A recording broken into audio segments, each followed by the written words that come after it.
जय राधा माधव कुंज बिहारी।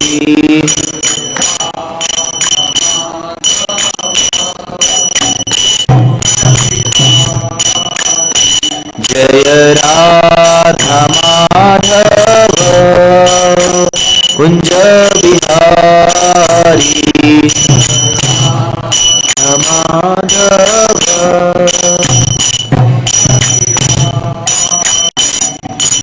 गोपी जन वल्लभ गिरिवरधारी।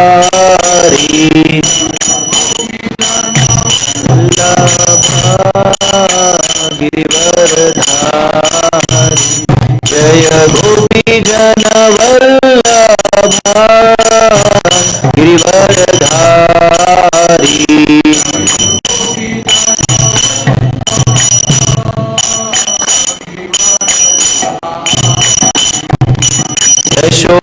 यशोदानंदन व्रज जनरंजन।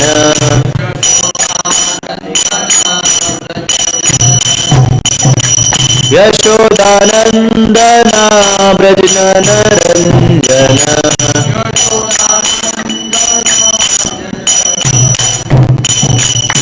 यमुना तीर वनचारी।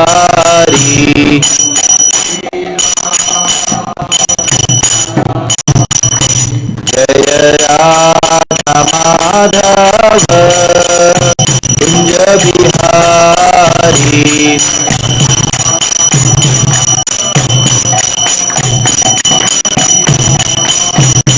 जय राधा माधव कुंज बिहारी।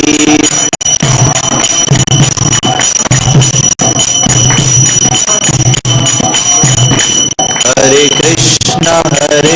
कृष्णा कृष्णा कृष्णा हरे हरे। हरे राम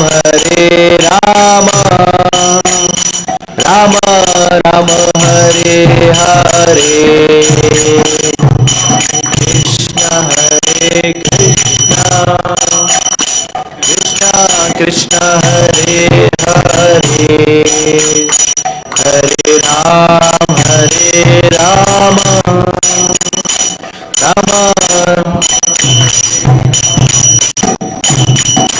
हरे कृष्णा कृष्णा कृष्णा हरे हरे। हरे राम राम राम हरे हरे।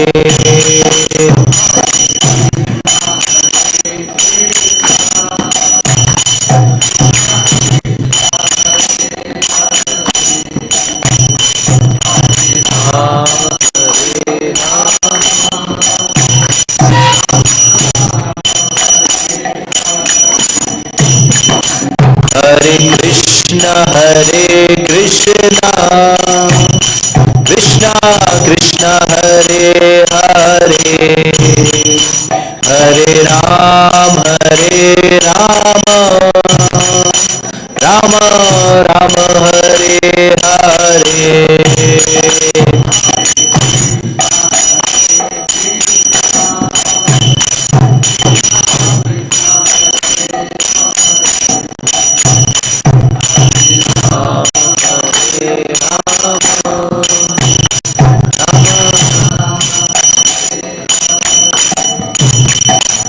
हरे कृष्णा कृष्णा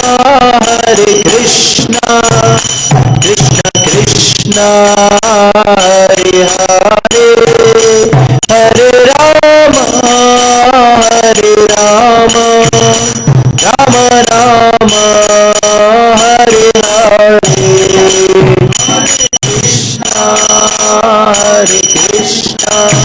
कृष्णा कृष्णा हरे हरे। हरे राम राम राम हरे हरे। हरे कृष्णा कृष्णा कृष्णा हरे हरे। हरे राम राम राम हरे हरे।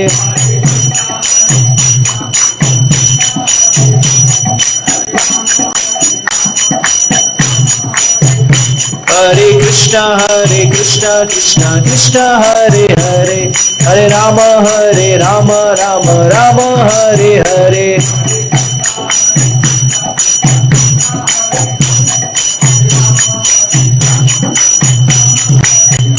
हरे कृष्णा कृष्णा कृष्णा हरे हरे, हरे राम राम हरे हरे।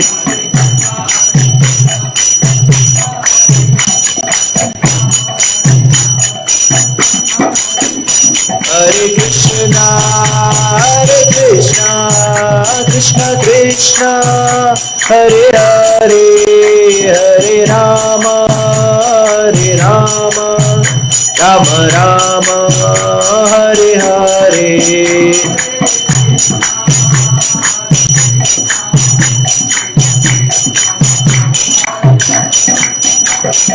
राम हरे राम राम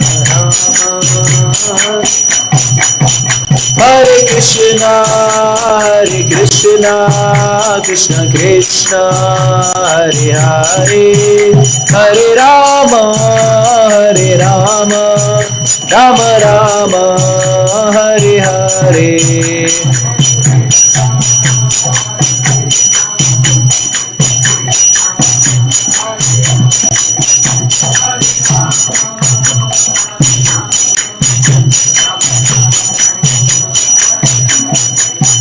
जय राधा कुंज बिहारी श्री राधे।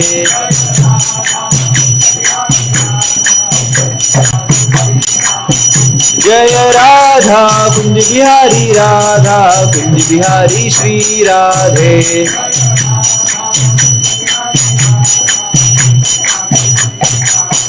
जय गौरानिताय जय गौरानिताय।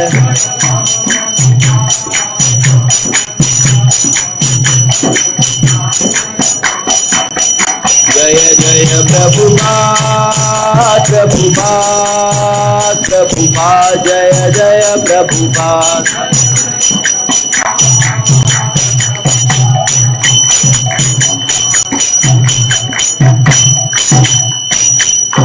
हरे नाम संकीर्तन यज्ञ की जय, हरे कृष्ण महामंत्र की जय, जगत गुरु श्रील प्रभुपाद की जय, श्रील गुरुदेव की जय। ओम नमो भगवते वासुदेवाय, ओम नमो भगवते वासुदेवाय, ओम नमो भगवते वासुदेवाय। हरे कृष्णा। तो आप सभी भक्तजनों का हार्दिक स्वागत है इस प्रातःकालीन श्रीमद् भागवतम सत्र में। तो आज हम दो श्लोकों की चर्चा करेंगे श्रीमद् भागवतम के छठे स्कंद के 12वें अध्याय के श्लोक संख्या 11 और 12। तो हम लोग इसको दोहराएंगे और समझने का प्रयास करेंगे।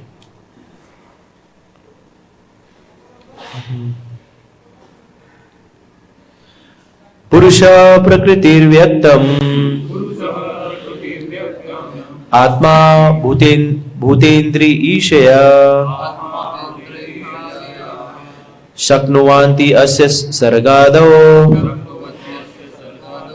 न विना यद् अनुग्रहात्। पुरुष प्रकृतिर्व्यक्तम् आत्मा भूतेन्द्रियशया शक्नुवन्ति अस्य सर्गादौ न विना यद् अनुग्रहात्। पुरुष प्रकृतिर्व्यक्तम् आत्मा भूतेन्द्रियशया शक्नुवन्ति अस्य सर्गादौ न विना यद् अनुग्रहात्। पुरुष प्रकृतिर्व्यक्तम् आत्मा भूतेन्द्रियस्य शक्नुवन्ति अस्य सर्गादौ न विनायदनुग्रहात् पुरुषा प्रकृतिर्व्यक्तम् आत्मा भूतेन्द्रियशया शक्नुवन्त्यस्य सर्गादौ न विनायदनुग्रहात् पुरुषा प्रकृतिर्व्यक्तम् आत्मा भूतेन्द्रियाशया शक्नुवन्त्यस्य सर्गादौ न विनायदनुग्रहात्। माता जी इसमें कोई पढ़ेंगे?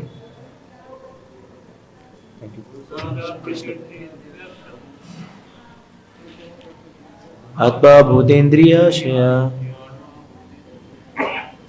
शक्नुवन्ति यस्य सर्गादौ न विनायदनुग्रहात् पुरुषा प्रकृतिर्व्यक्तम् आत्मा भूतेन्द्रियाशया शक्नुवन्ति यस्य सर्गादौ न विनायदनुग्रहात्। शब्दार्थ शब्दार्थ पुरुष समस्त भौतिक शक्ति का जनक, प्रकृति भौतिक शक्ति या भौतिक प्रकृति, व्यक्तम अभिव्यक्ति के सिद्धांत, महत्तत्व, आत्मा मिथ्या अहंकार, भूत पांच भौतिक तत्व, इंद्रिया 10 इंद्रियां, आशय मन बुद्धि तथा चेतना, शक्नुवंती समर्थ है, अस्य इस ब्रह्मांड के, सर्गादौ सृष्टि इत्यादि में, न नहीं, विना रहित, यद जिसकी, अनुग्रहात कृपा से। अनुवाद एवं तात्पर्य जगत गुरु श्रील प्रभुपाद जी के द्वारा। जगत गुरु श्रील प्रभुपाद जी की जय। तीनों पुरुष कारणोदक्षाई विष्णु, गर्भोदक्षाई विष्णु तथा शिरोदक्षाई विष्णु, भौतिक प्रकृति, समग्र भौतिक शक्ति, महतत्व, मिथ्या अहंकार, पांचों भौतिक तत्व, भौतिक इंद्रियां, मन बुद्धि तथा चेतना, ये सब भगवान के आदेश के बिना भौतिक जगत की सृष्टि नहीं कर सकते। तात्पर्य जैसा कि विष्णु पुराण में पुष्टि की गई है, परस्य ब्रह्मांड शक्ति स्थितम अखिलम जगत। हम जितनी भी व्यक्तियों का अनुभव करते हैं वे भगवान की शक्तियों के अतिरिक्त कुछ नहीं है। ये शक्तियां स्वतंत्र रूप से कुछ भी उत्पन्न नहीं कर सकती। इसकी पुष्टि भी स्वयं भगवान ने भगवद गीता 9.10 में इस प्रकार की है, मया दक्षिणे प्रकृति स्वीते से चराचरम। हे कुंती पुत्र, यह भौतिक प्रकृति मेरे निर्देश से कार्यशील है और समस्त जड़ चेतन प्राणियों को उत्पन्न कर रही है। केवल श्री भगवान की अध्यक्षता में प्रकृति जो 24 तत्वों के रूप में प्रकट होती है, जीवात्मा के लिए विभिन्न स्थितियां उत्पन्न करती है। वेदों में भगवान का कथन है, मदीयाम महिमावानम च ब्रह्मेति शब्दितम वेतस्य से अनुग्रहितम में संप्रश्ने विवृतम हृदि। चूंकि प्रत्येक वस्तु मेरी शक्ति का प्राकट्य है, इसलिए मुझे परब्रह्म के रूप में जाना जाता है। इसलिए प्रत्येक प्राणी को मुझसे मेरे अपने महिमामय कार्यों के बारे में सुनना चाहिए। भगवद गीता 10.2 में भी भगवान ने कहा है, अहम अधिरही देवानाम, मैं समस्त देवताओं का मूल हूँ। अतः श्री भगवान प्रत्येक वस्तु के मूल आदि है और कोई भी उनसे स्वतंत्र नहीं है। श्रील मध्वाचार्य भी कहते हैं, अनीश जीवी रूपेण, जीवात्मा अनीश होता है, वह नियामक कभी नहीं होता, वह सदैव अधीनस्थ रहता है। अतः जब कोई जीवात्मा स्वतंत्र ईश्वर या भगवान होने का अभिमान दिखाता है तो इसे उसकी मूर्खता समझी जानी चाहिए। ऐसी मूर्खता का वर्णन अगले श्लोक में हुआ है। तो अगला श्लोक भी आज हमें कवर करना है, तो इसको भी पढ़ लेते हैं। श्लोक संख्या 12।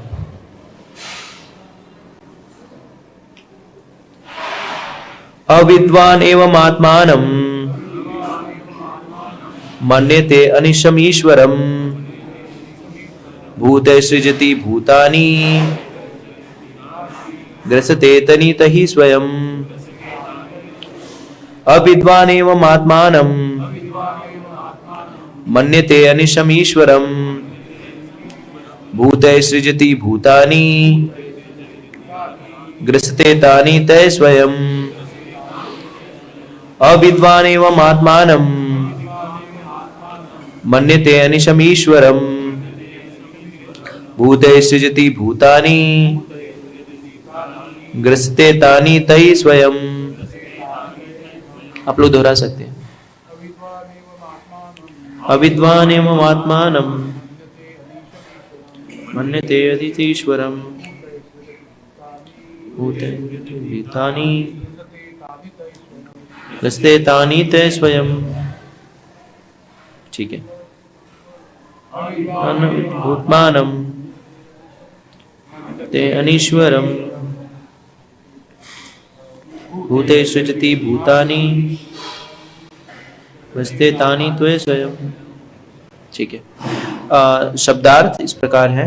अविद्वान ज्ञान रहित मूर्ख, एवं इस प्रकार आत्मानम स्वयं मन्यते मानता है, अनीशम यद्यपि अन्यों पर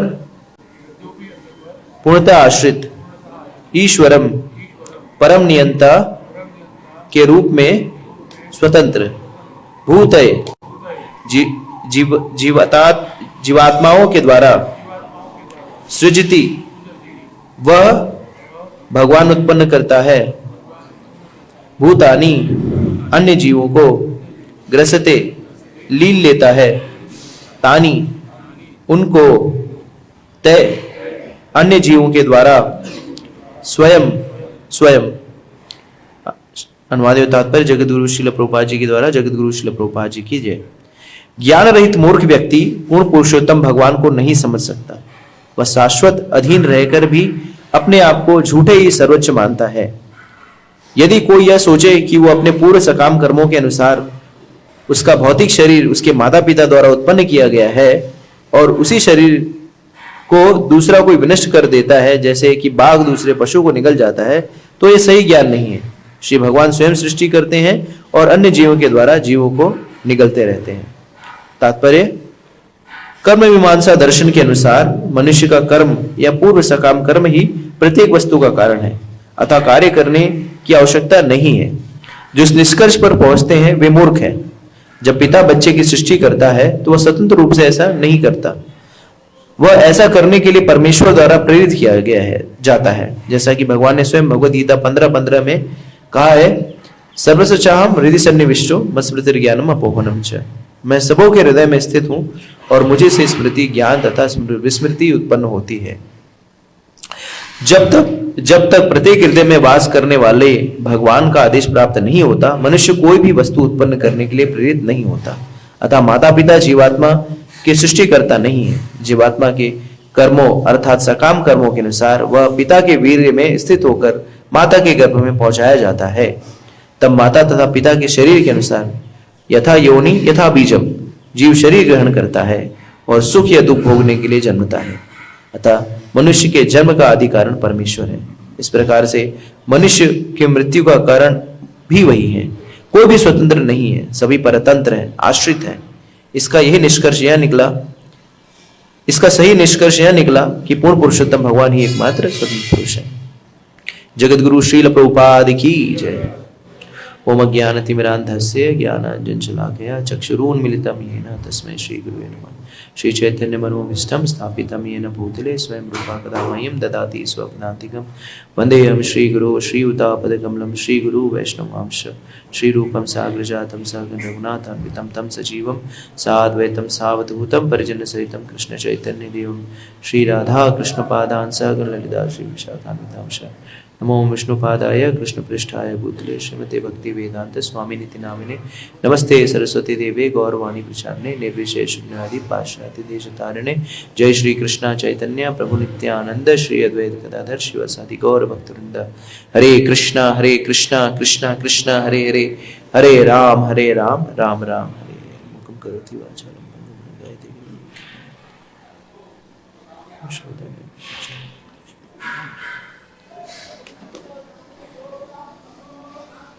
जय श्री प्रभुपाद।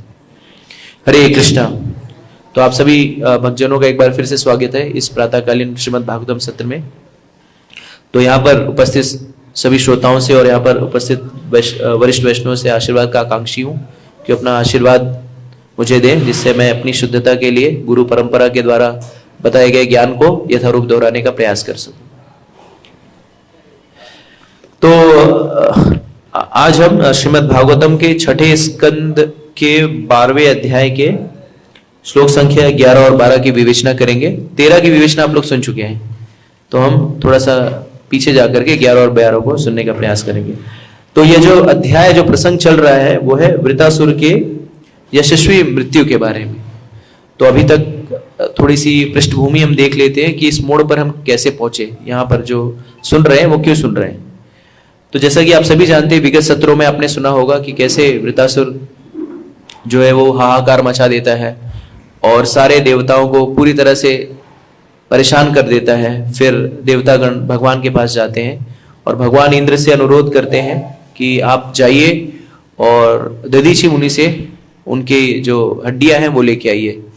इंद्र के लिए दधीची मुनि से हड्डियां लेना बहुत सरल कार्य नहीं था, क्योंकि उसके पहले एक कथा आती किस तरह से इंद्र ने दधीची मुनि के सर को काट दिया था और फिर अश्विनी कुमारों ने उसे पुनः जोड़ा। तो अगर हमें कोई गाली दे देता है, अगर हमारे साथ कोई दुर्व्यवहार कर देता है, तो हम उसको पानी भी ना दें।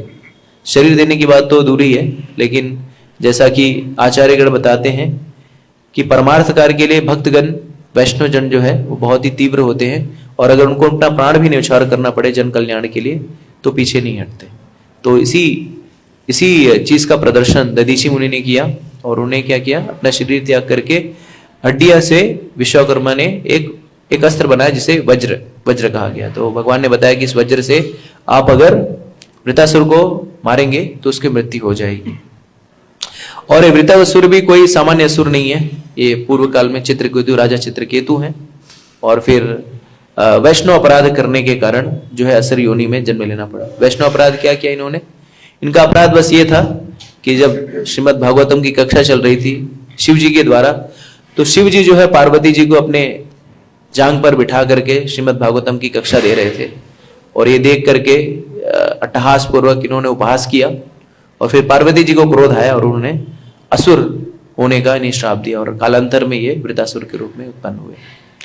अब कहानी इस मोड़ पे आ गई है, कथा इस मोड़ पे आ गई है कि इंद्र के पास वज्र भी है और युद्ध भी चल रहा है, और इसके पहले उन्होंने वृतासुर का जो हाथ जो है वो काट दिया है, एक हाथ काट दिया है, और वृतासुर ने प्रहार किया, और उस प्रहार करने से जो उनका जो हाथी है उसको चोटिल हो जाता है, और वज्र जो है वो नीचे गिर गया है। वज्र इंद्र के हाथ से नीचे गिर गया, और इंद्र को इतनी हिम्मत नहीं है कि उस वज्र को उठा करके प्रहार कर दे।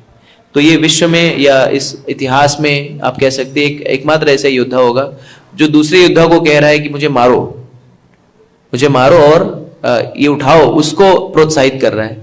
प्रायः जब हमारा दुश्मन हतोत्साहित हो जाता है तो हमारे लिए विजय का घोतक होता है, लेकिन यहां पर इंद्र हतोत्साहित हो गया है, लेकिन वृतासुर जो है उसको मोटिवेशनल स्पीच दे रहे हैं अभी युद्ध स्थल में। तो ये भगवान भी जो है भक्तों को मोटिवेशनल स्पीच देते युद्ध स्थल में, और ये तो यहाँ पर युद्ध के बीच में मोटिवेशनल स्पीच चल रही है, जहां पर मोटिवेट कर रहे हैं कि आप इस वज्र पर अविश्वास ना करिए, ये वज्र जो है वो भगवान के द्वारा दिया गया है, और भगवान ने कहा है तो ये अवश्य फलित होगा। तो यहां पर अब ज्ञान की श्रृंखला, ज्ञान की धारा जो है आप्लावित कर रहे हैं वृतासुर। तो इस श्लोक में 11वें श्लोक में कह रहे हैं,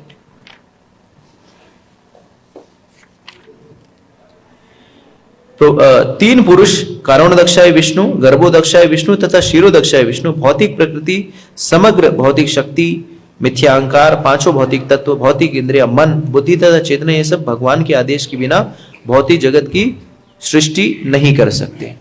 तो अब ये उनको समझाने का प्रयास कर रहे हैं कि तुम्हारे पास जो वज्र मिला है वो भगवान के द्वारा प्रदत्त किया गया है, और उस तर्क को समझाने के लिए ही ये ज्ञान यहाँ पे बता रहे हैं। तो यहाँ पे पुरुष करके शुरुआत में श्लोक में पुरुष बताया गया है, लेकिन प्रभुपाद जी ने उस पुरुष की पूर्ण व्याख्या की है। यहाँ पर बताया है कारणोदक्षाय विष्णु, गर्भोदक्षाय और क्षीरोदक्षाय विष्णु। तो हमें समझना होगा कि हमारी सृष्टि जो है, जैसे एक कक्षा में श्री प्रभुपाद जी बताते हैं कि जो भौतिक विज्ञानी होते हैं वो सोचते हैं Charles Darwin theory of evolution पे मानते हैं। वो कहते हैं कि किस तरह से हम सारे लोग बंदर से आए। तो प्रभुपाद जी बताते हैं कि जो वैदिक शास्त्र हैं वो हमें इस थ्योरी को हम नहीं मानते इस थ्योरी को, क्योंकि ये थ्योरी कहीं से प्रामाणिक नहीं है।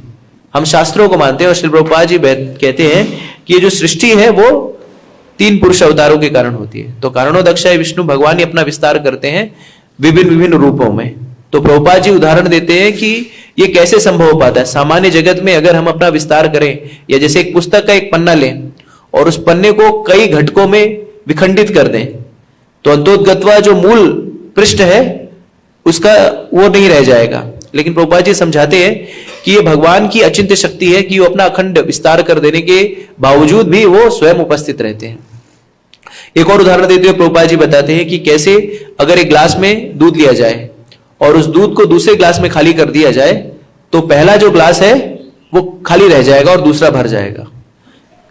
ठीक है, उसी तरह से भगवान अगर अपना विस्तार करते हैं तो खाली नहीं रहते, यथावत रह जाते हैं। जैसे कई प्रभुपाद जी संत का उदाहरण देते हैं कि वो कहते हैं कि उन्होंने क्या किया, अपने शिष्य को शक्तिपात किया, ज्ञान दिया और उसके बाद कहा कि मैंने तुम्हें अपनी शक्ति जो है दे दी है, अब मैं शक्ति विहीन हो गया हूं। तो भगवान के साथ ऐसा नहीं होता। तो जो भगवान जो कारणोदक्षाय विष्णु क्या करते हैं, कारणोदक्षाय विष्णु के रोम छिद्र से अनंत कोटि ब्रह्मांड की उत्पत्ति होती है। और उस अनंत कोटि ब्रह्मांड में भगवान जो है गर्भोदक्षाय विष्णु के रूप में प्रविष्ट होते हैं। गर्भोदक्षाय विष्णु क्या करते हैं, उनके नाभि कमल से ब्रह्मा जी की उत्पत्ति होती है। श्रील प्रभुपाद जी बताते हैं कि ये नाभि कमल से जो ब्रह्मा जी उत्पन्न हो रहे हैं ये भगवान के विस्तार नहीं है, ये हमारी तरह ही जीव तत्व है। और दूसरी चीज प्रभुपाद जी समझाते हैं, जय श्री राधा कुंज बिहारी भगवान की जय, गौर निताय भगवान की जय। तो श्रील प्रभुपाद जी समझाते हैं कि ब्रह्मा जी जो है वो एक सामान्य जीव हैं। और एक और तथ्य को समझाते हैं कि भगवान जो है वो स्वराट है, भगवान स्वतंत्र रूप से कार्य कर सकते हैं। जैसे सामान्यतः अगर किसी को संतति करनी हो, प्रजनन करने के लिए स्त्री और पुरुष की आवश्यकता है, लेकिन इस हम देखते हैं कि भगवान को संतति करने के लिए किसी की आवश्यकता नहीं है। लक्ष्मी जी की उपस्थिति वहां पे होती है, लेकिन बिना लक्ष्मी जी के उपस्थित मतलब उनके साथ किसी प्रकार का संग किए ही भगवान जो है ब्रह्मा जी को उत्पन्न कर देते हैं। तो ये उनका विशेषाधिकार है। उसके बाद गर्भोदक्षाय विष्णु के जो नाभि कमल में 14 भुवन होते हैं और उसमें भगवान जो है कारणोदक्षाय विष्णु के रूप में अनंत कोटि जितने भी अनंत कोटि ब्रह्मांड के जितने भी तत्व हैं उसमें जाकर के भगवान कारणोदक्षाय विष्णु के रूप में विस्तार करते हैं। तो इतना सारा विस्तार भगवान स्वयं करते हैं। और इसी के साथ जो भी भौतिक प्रकृति, और ब्रह्मा जी का कार्य क्या है, ब्रह्मा जी का कार्य सृष्टि करना है। तो प्रभुपाद जी समझाते हैं कि ब्रह्मा जी स्वतंत्र रूप से सृष्टि नहीं कर सकते, सृष्टि को निर्माण करने के लिए जो भी घटक है वो भी कौन प्रदान करता है, वो भी भगवान ही उन्हें प्रदान करते हैं। तो इससे हमें समझना चाहिए कि इस जगत में कोई भी विषय वस्तु नहीं है जो भगवान से पृथक होकर के कार्य करे।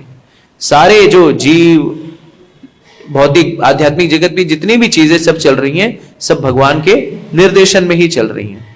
इस श्लोक के आखिर में एक शब्द जो है बहुत ही महत्वपूर्ण है, अनुग्रहात्, यानी कृपा के का कृपा।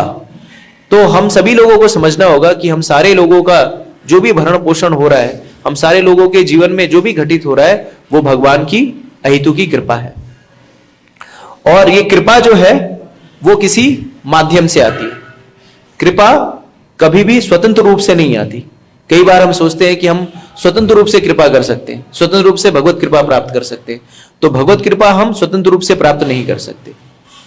भगवत कृपा हम प्राप्त कर सकते हैं भक्तों के माध्यम से। तो हर कोई भी कार्य करने के लिए हमें माध्यम की आवश्यकता होती है।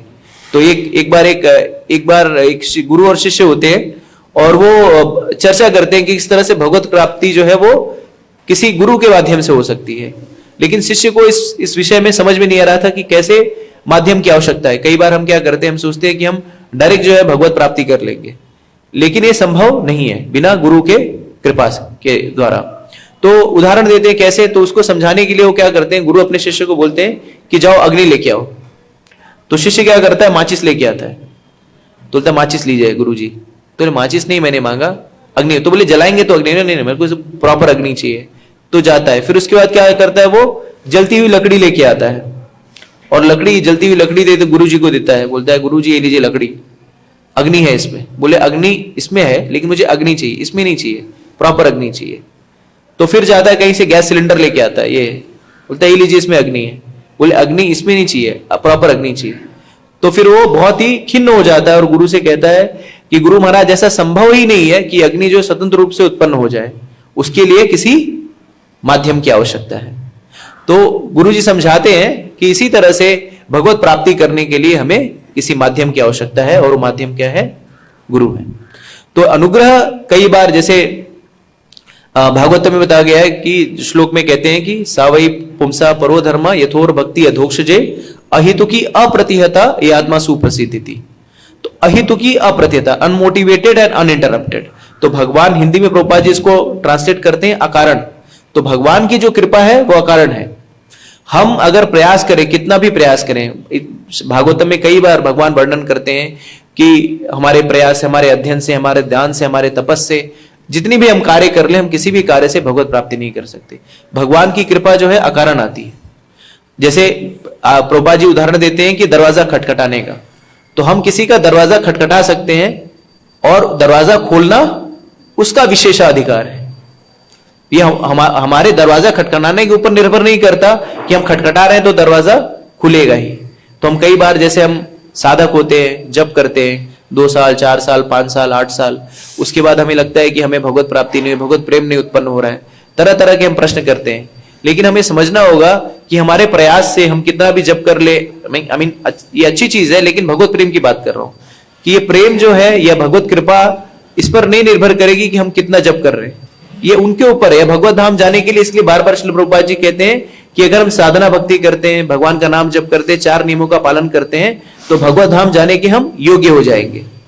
लेकिन उस भगवान के धाम में प्रवेश करने के लिए भगवान दरवाजा खोलेंगे, उनका विशेषाधिकार है। तो भगवान किसी के ऊपर भी कुछ भी किसी भी समय कृपा कर सकते हैं। जैसे कि हम देखते हैं कि जब भगवान जब छोटे से शिशु थे, तो उस समय पूतना नामक राक्षसी भगवान को मारने के लिए आती है। और किस तरह से आती है? तो भागवत में वर्णन है कि जब पूतना आती है तो पूतना एक दिव्य, एक ऐसे स्वर्गीय स्त्री की तरह वो आती है। कहां पर? ब्रज में आती है। और जब वो आती है, इतनी सुंदर उसका केश अलंकार है, उसका सौंदर्य होता है कि कोई उसे रोकता टोकता नहीं है। और पूतना का वर्णन जब आता है तो उसमें भागवत में बताया गया है कि जो पूतना का जो केश है वो बंधा हुआ रहता है। तो हमारे राधा गोविंद महाराज बोलते हैं कि परम पूज्य राधा गोविंद स्वामी महाराज बताते हैं कि पूर्व काल में जो राक्षसियां थी, उन्हें भी जो है बाल बांधने का तरीका था, और उन्हें पता था कि बालों को जो है बांध कर रखा जाता है। लेकिन वर्तमान समय में इस तरह से हो गया है कि स्त्रियां जो है पूतना से भी बदतर हो गई हैं कि वो बाल ही नहीं बांधती। तो फिर वो जाती हैं और जब वहां पे पहुंचते हैं, जब पूतना वहां पे पहुंचती है, तो भगवान को मारने के उद्देश्य से पहुंचती है और अपने स्तन पर कालकूट विष धारण करती है। और फिर भगवान को जब स्तनपान कराती है तो भगवान क्या करते हैं? भगवान उसके दूध के साथ साथ कालकूट विष को ग्रहण ही करते हैं, साथ साथ उसके प्राणवायु का भी हरण कर लेते हैं। और यहीं पे जो है भगवान की कृपा के बारे में आचार्यगण बताते हैं कि प्राणवायु हरण करने के बाद उसकी सद्गति क्या होती है। तो प्रायः हमारे साथ अगर हमें कोई मारने के लिए आए या हमें कोई दुख देने के लिए आए, कष्ट देने के लिए आए, तो हम क्या करेंगे? उसका विरोध करेंगे। या अगर हमें किसी ने कष्ट पहुंचाया है तो उसका हम निषेध करेंगे, उसके विषय में हम दुर्भावना रखेंगे। लेकिन यही भगवान के हेतु की कृपा जो है, मसी अनुग्रह जो है भगवान व्यक्त करते हैं। और उस पूतना को जो उनको मारने आई होती है, उसे भगवत धाम में धात्री का पद दे देते हैं, मां का पद देते हैं। हम में से कोई ऐसा है कि कोई हमारी हत्या करने आए और उसे अपने घर का मालिक बना दे कि आपने बहुत अच्छा किया, मुझे मारने के लिए आए, बहुत बड़ी अच्छी बात है, आइए मेरी कंपनी में आप सीईओ बन जाइए? हम में से कोई नहीं करेगा। लेकिन ये सिर्फ भगवान का विशेष अनुग्रह है। ठीक है? तो भगवान कभी भी अनुग्रह कर सकते हैं, किसी भी कारण से अनुग्रह कर सकते हैं। जैसे हम देखते हैं द्रौपदी के भी विषय में हम देखते हैं कि किस तरह से जब कुरुवंश की सभा में जब सारे जो कौरव पक्ष के लोग थे द्रौपदी को नग्न देखना चाह रहे थे, और द्रौपदी ने सभी से अनुग्रह किया, अनुरोध किया कि उन्हें संरक्षण दे। लेकिन कोई भी उन्हें संरक्षण देने में सक्षम नहीं हुआ। और फिर द्रौपदी ने क्या किया, भगवान को शरणागत हो गई और फिर भगवान ने अपना अनुग्रह दिखाते हुए उन्हें साड़ी का रूप धर करके उनको बचाया। ऐसा ही नहीं, पशुओं के ऊपर भी भगवान अनुग्रह करते हैं, मनुष्य ही नहीं, मनुष्य तो उत्तम चेतना के होते हैं, लेकिन अगर कोई पशु भी हो तो भी भगवान का अनुग्रह होता है। तो हम देखते हैं कि कैसे गजेंद्र, जो कि ग्रह के द्वारा पकड़ा जा चुका था और धीरे धीरे करके, जिसे 10 कितने हजारों हाथियों के संग में वो अपने झुंड में घूम रहा था, धीरे धीरे करके सारे उसके जो हाथी मित्र थे, पत्नियां थी, बच्चे थे, सभी उसको त्याग करके चले गए। और फिर उसने क्या किया, उसने भगवान की शरणागति ली और पूर्ण रूप से शरणागत भाव से उसने सिर्फ एक पुष्प, कमल पुष्प को लेकर के भगवान का स्मरण किया और भगवान वहां पर उपस्थित होकर के भगवान ने अपना अनुग्रह व्यक्त करते हुए उस गजेंद्र को उस ग्रह से मुक्त कराया। तो ये हमें समझना होगा। कई बार हम क्या सोचते हैं, हम अपने जीवन में जब कुछ कार्य करते हैं तो उसके लिए हम स्वयं को जिम्मेदार मानते हैं कि ये जो अच्छी चीजें जो घटित हो रही है वो मेरे कारण से घटित हो रही है। और जब हमारे जीवन में कुछ बुरा समय चलता है तो उसके लिए हम सदैव दूसरों को जिम्मेदार ठहराते हैं। तो हमारे गुरु महाराज जो है वो परम पूज्य गोपाल कृष्ण गोस्वामी महाराज बताते हैं कि कैसे व्यक्ति को, कैसे भक्तों की चेतना होनी चाहिए। तो कहते हैं कि प्रायः जो भौतिकवादी व्यक्ति होते हैं सारी सफलताओं के लिए स्वयं को जिम्मेदार मानते हैं और विफलताओं के लिए दूसरों को जिम्मेदार मानते हैं। तो गुरु महाराज कहते हैं कि जब हमारे जीवन में सफलताएं आती हैं तो भक्तों की मनोदशा होनी चाहिए कि ये सफलताएं जो है किसके कारण से हैं, भगवान की अहेतु की कृपा के कारण है।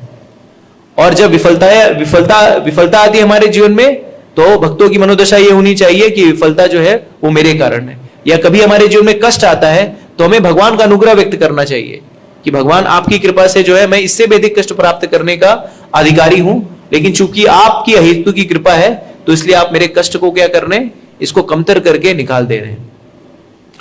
हमें यह भी जानना है कि बहुत ही आवश्यकता है कि हम सोचते हैं हमारा भरण पोषण जो है, हमारे जीविकोपार्जन या हमारी जो सारी आवश्यकताएं क्यों पूरी हो रही है, क्योंकि हम जो है पैसा कमा रहे हैं या हमारे अंदर बाहुबल है, हमारे अंदर क्षमता है, इस कारण से हमारी सारी चीजें चल रही है।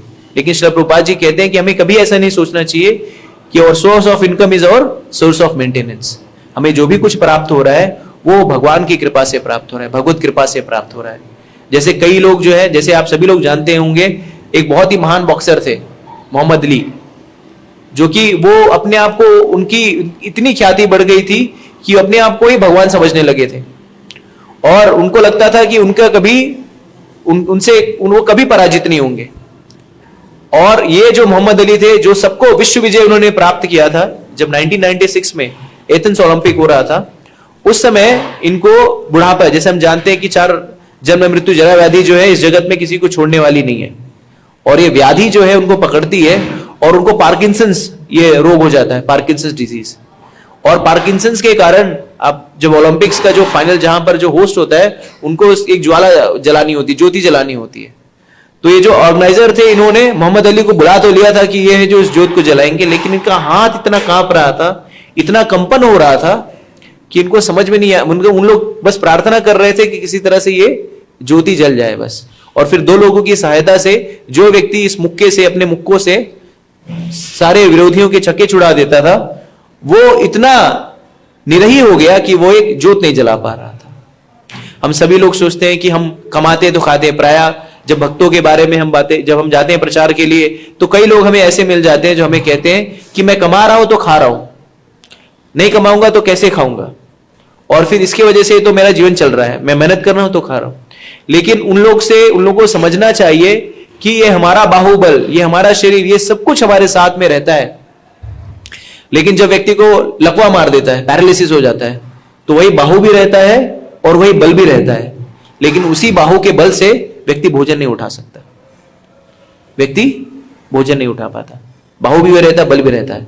तो ये सब कुछ हमें समझना होगा बहुत ही संक्षेप में, सार में, बहुत ही सुस्पष्ट रूप से, कि भगवत कृपा से ही हमारे जीवन की सारी आवश्यकताएं पूरी हो रही हैं। जैसा कहा गया, नित्यो नित्यानाम चेतना चेतनानाम एको बहुधि विदधाति कामा। तो भगवान जो है, हम सारे जो जीव हैं, हम सारे जीव जो है भगवान की संतानें हैं। तो जैसे एक सामान्य माता पिता अपने बच्चों के, अपने आश्रित बच्चों की सारी आवश्यकताओं को पूर्ण करने के लिए सारी व्यवस्थाएं करता है, इसी तरह से हम सारे जीव भगवान के बच्चे हैं। तो भगवान हम सारे बच्चों की आवश्यकताओं को उसी अनुरूप में पूरा करते हैं जिस अनुरूप में हमें चाहिए होता है।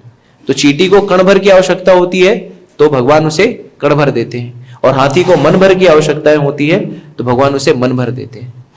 तो कभी हम सभी लोग सोचते हैं कि अगर हम अथक परिश्रम नहीं करेंगे तो हमारा जीविकोपार्जन कैसे होगा, परिवार का भरण पोषण कैसे होगा। लेकिन हम सभी लोग अगर अपने जीवन को देखें तो हम सभी लोग कितना भोजन कर लेते होंगे, 200 ग्राम 250 ग्राम दिन भर में। लेकिन उस 250 ग्राम को प्राप्त करने के लिए, भोजन प्राप्त करने के लिए कितना अथक परिश्रम करना होता है, कितना दौड़ भाग करना होता है। और हम लोग सोचते हैं कि अगर ये दौड़ भाग नहीं करेंगे तो भरण पोषण नहीं होगा। लेकिन अगर आप हाथी को देखें, हाथी जो है वो 40 किलो खाता है, और उसकी बीवी हथिनी वो भी 40 किलो खाती होगी, उसके 2 चिंटू मिंटू बबलू होंगे वो भी 20-20 किलो खाते होंगे, तो ये तो 120 किलो हो गया। लेकिन कभी आप देखें कि ट्रैफिक जाम लगा हुआ है, हाथी जो है जॉब पे जा रहे हैं, नौकरी पे जा रहे हैं, 120 किलो कहां से प्राप्त करेंगे? नहीं, कोई ट्रैफिक जाम नहीं लगता, भगवान उनको प्रोवाइड करते हैं, भगवान उनको पहुंचाते हैं। तो उसी तरह से हम सारे जीवों की सारी आवश्यकताएं, जो भी आवश्यकताएं, मूलभूत आवश्यकताएं भगवान पूरा करते हैं। और प्रभुपाद जी बताते हैं कि हमारे अथक परिश्रम से हमें अधिक नहीं प्राप्त हो जाएगा। अगर आप सोचे कि आप बहुत अधिक परिश्रम करेंगे तो आपको जितना प्राप्त होना है उससे अधिक प्राप्त हो जाए, तो ऐसा कदापि संभव नहीं है। हमें जितना प्राप्त होना है उतना प्राप्त हो जाएगा। तो भगवान प्रभुपाद जी कई बार हम भक्तों से अनुरोध करते हैं कि हमें सादा जीवन उच्च विचार का पालन करना चाहिए, सिंपल लिविंग हाई थिंकिंग। हमें अपने जीवन को इस तरह से बनाना चाहिए कि हमें अधिक से अधिक समय जो है वो कृष्ण चेतना में या कृष्ण भक्ति में, कृष्ण भक्ति के प्रचार प्रसार में लगा पाए। हमें अथक परिश्रम करने की आवश्यकता नहीं है।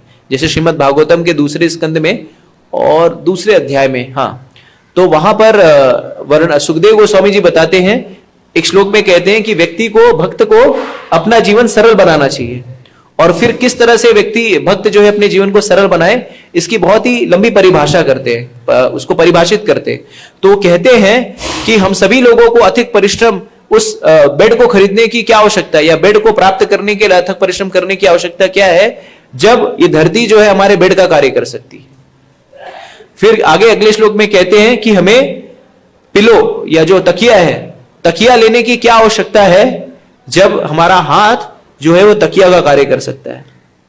हमें भोजन ढूंढने की इतनी अधिक आवश्यकता क्या है, जब इतने पेड़ हैं, इतने फलदार वृक्ष हैं जो हमें फल देने के लिए, भोजन देने के लिए पर्याप्त है। हमें घर बनाने के लिए, इतने बड़े बड़े महल बनाने के लिए अथक परिश्रम करने की क्या आवश्यकता है, जब पर्वत की कंदराएं जो है हमें स्वाभाविक रूप से घर दे रखा है।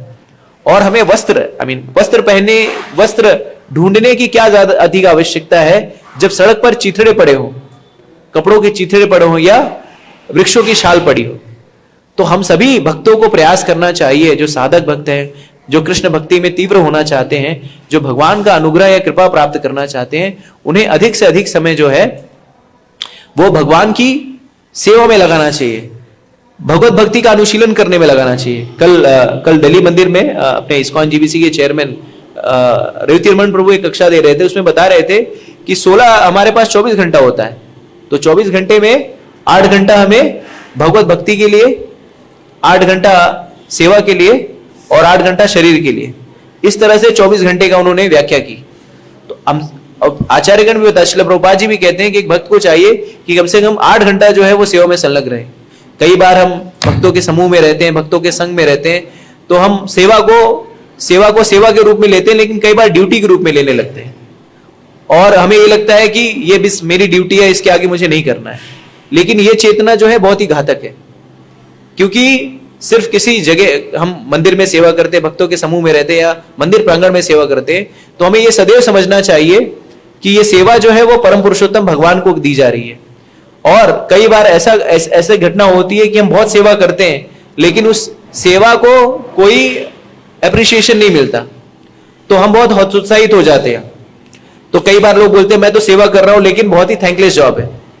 तो आचार्यगण हमें समझाते हैं कि ये जो सेवा है, ये सेवा जो हम कर रहे हैं, भले इसको कोई देख रहा हो ना देख रहा हो, लेकिन परमात्मा जो कि हमारे हृदय में बैठे हैं, वो इस सेवा को देख रहे हैं और इसको रजिस्टर भी कर रहे हैं। तो कोई चाहे देखे नहीं देखे, हम ये सेवा अपने शुद्धिकरण के लिए कर रहे हैं, और शुद्धिकरण के लिए, और भगवान इसके साक्षी है। तो हमारी जो सेवा का जो रजिस्टर है, उसमें हमारी सेवा जो है रजिस्टर हो रही है, भले कोई दूसरा व्यक्ति उस सेवा को रजिस्टर कर पा रहा है अथवा नहीं। तो जब हम भक्ति करते हैं, सेवा करते हैं, तो कई बार लोग हमारी टांग खींचते हैं, लोग हमें परेशान करते हैं, लोग हमारी निंदा करते हैं। तो हमें कभी भी उससे विचलित नहीं होना चाहिए। तो एक प्रसंग बताते हैं कि एक बार जो है एक मंदिर के एक प्रेसिडेंट थे, वो गुरु महाराज के पास गए और उनसे उन्होंने कहा कि गुरु महाराज, मंदिर में बहुत सारी अव्यवस्था चल रही है, लोग कोई बात नहीं सुन रहे हैं, अगर हम कुछ अच्छा कार्य करने जाते हैं तो लोग टीका टिप्पणी करते हैं, उसको करने से रोकते हैं, पीछे लगे हुए हैं, तो मुझे क्या करना चाहिए। और फिर सामने वाले पक्ष को भी सुना, दोनों पक्ष को सुना और कुछ नहीं कहा, और जाते हुए यही कहा कि don't get disturbed, continue with your service. तो किसी भी स्थिति परिस्थिति में हमें विचलित नहीं होना है, अपनी सेवा को जारी रखना है। और अगर हम निरंतर सेवा को जारी रखेंगे, तब जो है गुरु और साधु की, भक्तों की कृपा हमें प्राप्त होगी। तो ये अनुग्रह प्राप्त करने के लिए, भगवत अनुग्रह प्राप्त करने के लिए हमें निरंतर सेवा में लगे रहना है। अगर हम सेवा में लगेंगे ही नहीं तो अनुग्रह कैसे प्राप्त होगा। जिस किसी भी वृत्ति परक, जिस किसी भी वृत्ति में हम जो भी हमारी वृत्ति है, उसके अनुरूप हमें कार्य करता रहना चाहिए। जैसे भगवद गीता के 3रे अध्याय में भगवान जनक जी का उदाहरण देते हैं। जनक जी ने का उदाहरण देते हुए कहते हैं कि जनक जी ने क्या किया, सिर्फ अपनी वृत्ति परक कार्य किया और अंतोगत्वा वो भगवत प्राप्ति के योग्य हो गए। तो जनक जी, जैसे जनक जी जो है वो राजा है, तो राजा क्या करता है, राजकार्य में लगा हुआ रहता है। तो कोई ये कह सकता है कि किस तरह से राज्य कार्य करने से, वृत्ति परक कार्य करने से व्यक्ति जो है भगवत प्राप्ति कर सकता है। तो भगवान ने जनक जी का स्पेसिफिक उदाहरण क्यों दिया। तो आचार्यगण बताते हैं कि जनक, ये सबसे पहले हमें समझना होगा कि हम लोग जनक जब कहते हैं तो हमें ये समझ में आता है कि ये सीता जी के पिता हैं, लेकिन जनक जो है ये एक उपाधि है। जनक क्या है, एक उपाधि है, और उस वंशावली में जो भी राजा उत्पन्न हुए उन्हें जनक कहा गया है। जैसे अब वर्तमान समय में जो थाईलैंड के राजा होते हैं उनको राम कह के संबोधित किया जाता है। वर्तमान समय में राम द 7 ऐसे चल रहा है। तो उसी तरह से ये जो जनक राजा हैं, इनको 12 महाजनों में से एक बताया गया है। जो भक्ति के पुरोधा है, जो भक्ति के धुरंधर है, उसमें से 12 धुरंधरों में से एक धुरंधर है। जैसे हम सामान्य क्रिकेट की बात करें तो धुरंधरों की बात होती है, हम कहते हैं डॉन ब्रैडमैन जो है सबसे बड़े धुरंधर है, या सचिन तेंदुलकर, इस तरह से धुरंधरों की बात हो। तो भक्ति में जो धुरंधर है उसमें जनक महाराज। तो जनक महाराज जो है, अगर सामान्य दृष्टि से देखा जाए तो एक राजा है, एक राजा। और एक राजा का चित्रण हम इस तरह से करते हैं कि राजा जो है वो विषय में लिप्त होता है, उसकी बहुत सारी पत्नियां होती हैं, बहुत सारे उसके पार्षद होते हैं, वो भोग विलास में संलिप्त होता है। लेकिन जनक जो है वो बहुत ही विशेष है, विशेष राजा है। और उनके ही पुरोहित थे महर्षि याज्ञवल्क्य।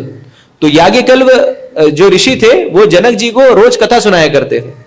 और जब तक याज्ञवल्क्य ऋषि की यह विशेषता थी कि जब तक राजा जनक उस प्रांगण में नहीं पहुंच जाते थे, याज्ञवल्क्य ऋषि कभी भी कथा की शुरुआत नहीं करते थे। तो जो याज्ञवल्क्य ऋषि के बहुत सारे सन्यासी शिष्य थे, तो वो सोचते थे कि हमारे गुरु महाराज जो है वो क्या कर रहे हैं, राजा की चाटुकारिता कर रहे हैं। क्योंकि हम लोग देखिए सन्यासी हैं, विरक्त होकर के यहाँ पे बैठे हैं, घर बार छोड़ करके आए हैं, लेकिन राजा जो है, ऋषि है या हमारे गुरु महाराज है, वो एक विषयी व्यक्ति के लिए इंतजार करते रहते हैं। तो कुछ ना कुछ गड़बड़ है। तो याज्ञवल्क्य ऋषि जो कि त्रिकालदर्शी थे, उनको समझ में आ गया अपने शिष्यों की मनोदशा। तो एक दिन ऐसे कथा चल रही थी। जब कथा चल रही थी तो जहां पर उनके सन्यासी शिष्यों का समूह था, वहां पर उन्होंने, कोई भक्त आया और उसने कहा कि आप लोग यहां पे बैठे हैं, आपकी जो कुटिया है उसमें आग लग गई है।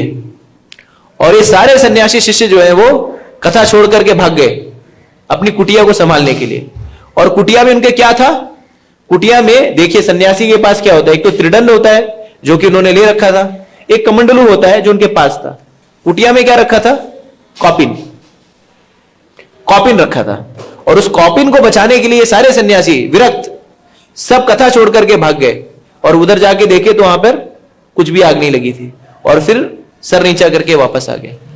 कुछ एक महीने के बाद इसी तरह की घटना हुई कि याज्ञवल्क्य ऋषि कथा सुना रहे थे और जनक राजा वहां पर बैठे हुए थे। एक भक्त आता है, उनसे कहता है कि राजा आपके राजमहल में क्या लग गया है, आग लग गई है। तो जनक जी कहते हैं कोई बात नहीं, कथा चल रही है, इंतजार कर सकते हैं। फिर कुछ देर के बाद वो दौड़ के आता है, फिर कहता है राजा आपके जो रानी का निवास है ना, उसमें भी आग लग गई है, उसमें भी लोग जल रहे हैं। तो राजा कहते कोई बात नहीं, कथा चल रही है ना, देखते हैं। फिर उसके बाद एक व्यक्ति आता है, फिर कहता है कि राजा आपके पुत्र, जहां पे आपके बच्चे हैं, उसमें भी आग लग गई, वो भी जल रहे हैं। तो राजा कहता है कोई बात नहीं, कथा हो जाने दीजिए। और फिर राजा जाता है, तो ऑब्वियसली वहां पे कुछ नहीं हुआ रहता है। तो याज्ञवल्क्य ऋषि अपने सन्यासी जो कि डंडा उंडा लेके बैठे रहते हैं, एकदम हेड शेव करके और कमंडलू लेके, उनको समझाते हैं कि आप लोग अभी तक ये सोच रहे थे कि मैं इस राजा के लिए क्यों रुकता हूं, या जनक के लिए मैं क्यों रुक रहा हूं। इसलिए नहीं रुक रहा हूं कि मुझे चाटुकारिता करनी है, इसलिए रुक रहा हूं कि परफेक्टली रिनाउंस्ड यही व्यक्ति है, पूर्ण रूप से विरक्त जो है यही व्यक्ति है। और यही जो है वो कथा सुनने के लिए, यही जो है भगवत कृपा पर आश्रित रहने के लिए सदैव तत्पर है। भगवान के संरक्षण पर इसको पूर्ण विश्वास है। और आप लोग तो यहां पर विरक्त होकर के बैठे, संन्यास लेकर के बैठे हैं, लेकिन आप लोग की चेतना, आप लोग को भगवत संरक्षण पर पूरा विश्वास नहीं है। और एक छोटी सी घटना को लेकर के आप कथा छोड़ करके भाग गए। क्या करने के लिए? आप लोग के पास है क्या? आप लोग के पास कॉपी नहीं, उसको बचाने के लिए आप चले गए। तो जनक जी जो है, जनक जी ने क्या किया? जनक जी ने सारा राज्य पाठ किया, सारे कार्य को क्रियान्वयन किया, लेकिन किस तरह से उसको क्रियान्वित किया? उसको भगवत कृपा समझ करके किया, भगवान को समर्पण करके क्रिया सारे कार्य किए। तो जब हम सारे कार्य भगवान को समर्पण करके करते हैं, तो कार्य जो है वो आध्यात्मिक हो जाता है, वो कार्य हमें कर्मफल नहीं देखता। जैसा कि आगे के श्लोक में कहा गया है कि ज्ञान रहित मूर्ख व्यक्ति पूर्ण पुरुषोत्तम भगवान को नहीं समझ सकता, वह शाश्वत अधीन रहकर भी अपने आप को झूठे ही सर्वोच्च मानता है। यदि कोई यह सोचे कि अपने पूर्व सकाम कर्मों के अनुसार उसका भौतिक शरीर उसके माता पिता द्वारा उत्पन्न किया गया है और उसके शरीर का दूसरा कोई विनष्ट नहीं कर देता, जैसा कि बाघ दूसरे पशु को निगल जाता है, तो यही सही ज्ञान नहीं है। श्री भगवान स्वयं सृष्टि करते अन्य जीवों के द्वारा जीवों को निगलते रहते हैं। तो यहां पर जैसे बताया, जो अज्ञानी व्यक्ति है वो क्या करता है? प्रभुपाद जी ट्रांसलेशन में बताते हैं कि अज्ञानी व्यक्ति अपने आप को स्वामी मानता रहता है, लेकिन वास्तविकता में हम सारे स्वामी नहीं, हम सारे स्वाभाविक रूप से क्या है? दास है। और जब तक ये दास्य भाव को हम समझेंगे नहीं, तब तक इसी तरह की चेतना में रहेंगे। जैसे यहाँ पे कर्म मीमांसकों की बारे में श्रील प्रभुपाद जी बता रहे हैं कि कर्म मीमांसक क्या सोचते हैं? कर्म मीमांसक ये सोचते हैं कि अगर हम कर्म कर रहे हैं तो भगवान हमें फल देंगे, और हम अपने कर्म फल के सुख और दुख को भोग रहे हैं, जबकि ऐसा नहीं है। इस सारी सृष्टि, भगवान को हम फोर्स नहीं कर सकते, भगवान को हम जबरदस्ती नहीं कर सकते, हम भगवान से उनके अनुग्रह की कामना कर सकते। और भगवान का अनुग्रह जो है कई और तरीके से, विपरीत परिस्थितियों में भी हम भगवान के अनुग्रह को देख सकते हैं। तो कई बार हम भगवान के अनुग्रह को क्या देखते हैं? भगवान के अनुग्रह को देखते हैं कि जब हमारे अनुसार कार्य हो, हमारे अनुसार स्थितियां जब चले, तो भगवान का अनुग्रह है। लेकिन श्रील प्रभुपाद जी के जीवन से देखते हैं कि श्रील प्रभुपाद जी जो है वो भगवान की सेवा, भगवत सेवा में लगना चाहते थे, लेकिन उनके मन में कहीं ये था कि मैं अपने प्रोफेशन में अच्छा कर लूं और उसके बाद मैं भगवान की सेवा में लगूंगा। और ये चेतना, जैसे उनको बार बार स्वप्न भी आता था कि अब सब कुछ छोड़ो और भक्ति में, प्रचार कार्य में लग जाओ, लेकिन वो नहीं मान रहे थे और अपने व्यवसाय में लगे रहते थे। और उनकी स्थिति ऐसी थी कि कोई व्यवसाय फलता फूलता था और उसके बाद वो विफल हो जाता था। और प्रभुपाद जी उसमें, प्रभुपाद लीलामृत में पढ़ेंगे, तो जब भी उनको विफलताएं प्राप्त होती थी तो उसको भगवान का अनुग्रह मानते थे। यस्य अनुग्रहामि हर्ष्य धनंजय।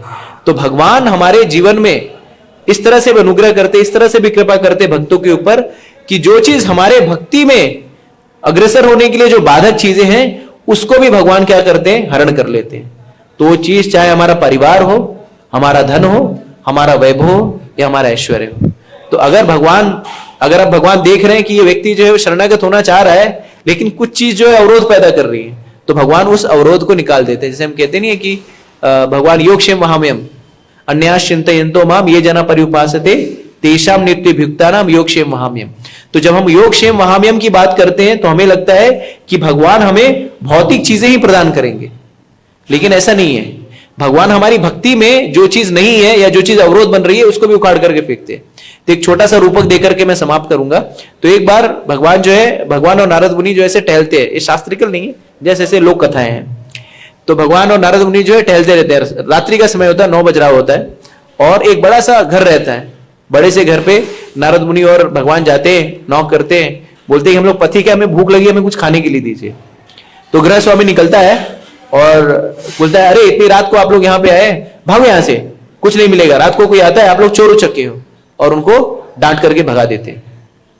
थोड़ा आगे चलते हैं तो वहां देखते हैं कुटिया रहती है, एक कुटिया, एक घास फूस का घर रहता है, और वहां पे एक वयोवृद्ध जोड़ा रहता है। नारद मुनि और भगवान वहां पे जाते हैं, बोलते हैं कि हम लोग यहाँ पर पथिक हैं और हमें जो है कुछ भोजन अगर आप दे देते तो अच्छा रहता। तो जो वयोवृद्ध जोड़ा रहता है वो कहता है भगवान से, और नारद मुनि और भगवान से, क्योंकि वो अपरोक्ष रूप में रहते हैं, मतलब अपने ऐश्वर्य में नहीं रहते, तो कहते हैं कि आप हमारा बहुत अनुग्रह है कि आप हमारे घर पे आए। आपको बताना चाहेंगे कि अभी जो भोजन था वो तो समाप्त हो गया, लेकिन ना हमारे पास एक गाय है और गाय बहुत ही सुंदर स्वादिष्ट दूध देती है, तो अगर आप चाहें तो मैं आप लोगों को दूध पिलाता हूं। तो फिर अंदर बुलाते, उनको अच्छा सा आसन देते दोनों जन को, और फिर भगवान को भोग अर्पण करके वो दूध जो है नारद मुनि और भगवान को लाके देते हैं। और फिर बताते हैं कि किस तरह से, वो कहते हैं कि आपका जीवोपार्जन कैसे होता है, तो कहते हैं हमारा जीवोपार्जन जो है वो भगवत कृपा से होता है। मैं कोई भी नौकरी पे नहीं जाता, लेकिन भगवत कृपा से हमें दिन भर में भोजन करने के लिए जो भी आवश्यकता है वो पूरी हो जाती है। और हमारे पास ये गाय है, गाय माता हमें दूध देती है, और इससे हमारा जीवन जो है वो चल रहा है और पूर्ण भक्ति में है। तो भगवान दूध पीते हैं, उनको नमस्ते करते हैं, दुआ सलाम होती है, और फिर उसके बाद भगवान बाहर निकलते हैं। और जैसे बाहर निकलते, गृह स्वामी अपना घर बंद करता है, भगवान क्या करते हैं, अपनी योग शक्ति से उस गाय को गायब कर देते हैं, उसको वहां से गायब कर देते, किडनैप कर लेते हैं, समझ लीजिए। तो नारद मुनि बोलते हैं, अरे ये क्या किया भगवान आपने? हाँ, वो बड़े घर पे हम लोग गए थे वो उस व्यक्ति के पास, और उस व्यक्ति ने हमें दुत्कार के भगा दिया, तो आपने उसकी मर्सिडीज नहीं चुरा ली। और ये जो सामान्य सा व्यक्ति आपके ऊपर पूर्ण रूप से शरणागत है, और ये इसकी गाय ही जो है, गाय के ऊपर ही पूर्ण रूप से आश्रित है, इसी के कारण जो इनको कुछ खाने के लिए मिलता है, आपने इनकी गाय ही चुरा ली। तो बोले कि हमारे अनन्य भक्त है, शुद्ध भक्त है, लेकिन मेरे भक्ति में ये गाय जो है अवरोध पैदा कर रही है। तो नारद मुनि को बोले समझ में नहीं आ रहा भगवान कैसे अवरोध पैदा कर रही है। तो बोले ये पूर्ण रूप से मुझ पर शरणागत तो होना चाह रहा है, लेकिन अभी भी कुछ कुछ शरणागति जो है इसकी गाय पे, तो ये शरणागति थोड़ी सी डाइवर्ट हो रही है। भगवान जो है वो व्यवसात्मिका बुद्धि की बात करते हैं, व्यवसात्मिका बुद्धि एके कुरनंदना बहुशाखा नंतश्च बुद्धि व्यवसायी नाम। तो भगवान चाहते हैं हम एकनिष्ठ होकर के सिर्फ उनके ऊपर ही समर्पित हो, उनके ऊपर ही आश्रित हो। तो ये मेरे ऊपर पूर्ण रूप से आश्रित नहीं है, तो मैं इसका योगक्षेम करना चाहता हूं कि ये मेरे ऊपर पूर्ण रूप से आश्रित हो जाए। तो अगर ये गाय जब नहीं रहेगी, कल सुबह जब ये उठेगा और ये दोनों पत्नी जब उठेंगे, भक्त उठेंगे, तो उनके पास गाय नहीं रहेगी, तो इनका सहारा भी छिन गया रहेगा। तो फिर इनको कौन सा सहारा रहेगा? सिर्फ मेरा ही सहारा रहेगा। हरे कृष्णा कृष्णा कृष्णा हरे हरे, हरे राम राम राम हरे हरे। और जब ये मेरे ऊपर पूर्ण आश्रित हो जाएंगे, तब मैं इनको अपने धाम को लेके जाऊंगा। तो 9 बज गए हैं, समय समाप्ति की घोषणा हो गई है, तो मैं ही अपनी वाणी को विराम देता हूं। किसी को कोई प्रश्न है, टीका टिप्पणी, कोई कमेंट तो कर सकता है या पूछ सकता है, कोई प्रश्न हो तो। ठीक है, कोई प्रश्न नहीं, कोई टीका टिप्पणी नहीं। बहुत बहुत धन्यवाद आप सभी का। ग्रंथराज श्रीमद् भागवतम की, जगत गुरु श्रील प्रभुपाद की, श्री गुरुदेव की जय।